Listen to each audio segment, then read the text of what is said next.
Okay, it's going to be some excerpts from this blog post last week. This was before the shooting of the cops on Saturday. Just so you know, this is before the murder of the cops. The problem isn't with the NYPD.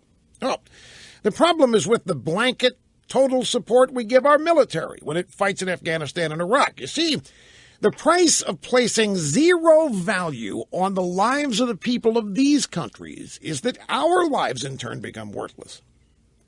Now, where does this mumbo-jumbo come from? Okay, here's a guy who's been driven to literal hate for what happens in Afghanistan and Iraq because he's been lied to about why we're there. And so when he hears that our Marines from John Kerry are rapists and terrorists, he just gets mad. Not my country, he says. It's outrageous, and he starts believing it. We're not in Iraq for our freedom. We're not in Afghanistan to fight al-Qaeda. No, we're there to wantonly kill citizens, is what this guy thinks.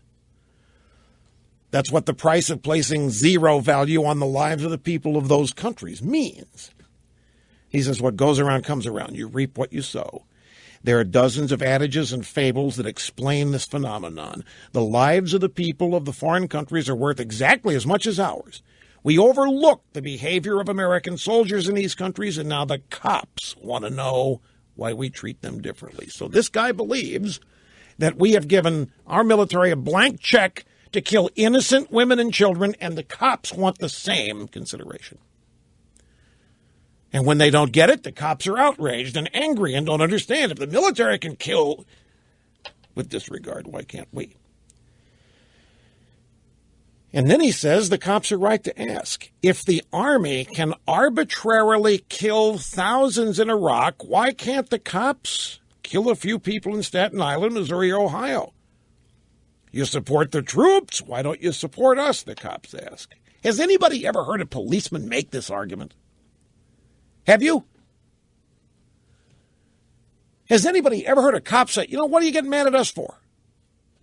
You praise the military, they kill thousands of innocent people. What is this?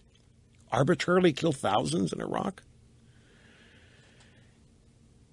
But there's an answer. You see, we made a mistake, and now we understand. We have to unwind this. We have to tell the police that they are us and we are them. When they kill us, they're killing themselves. Eric Garner was a real person with a life, a family, clearly had ideas. He felt entitled as an American to be left alone by the cops.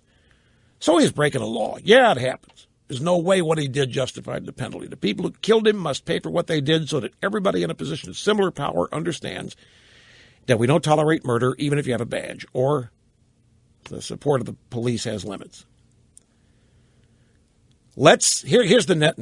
This is the bottom line. Let's stop singing God Bless America at our sporting events. Let's stop lying about what our military does. I see these recruiting commercials during basketball and football games, and they are disgusting. We have to remove this culture of honoring the invasion of countries on the pretense of liberating them when we're actually protecting the economic interests of the rich and powerful. Is this not exactly what Harry Reid says, or Pelosi? Is this not exactly what Ahmadinejad in Iran accuses us of doing? This guy has been taught this literal insanity, and he believes it morning to night. He believes it and he thinks he's a good person for believing it. We allowed this to happen. We are going to have to remain seated when imperialism, which devalues the lives of ordinary people like us, rears its head, such as God Bless America.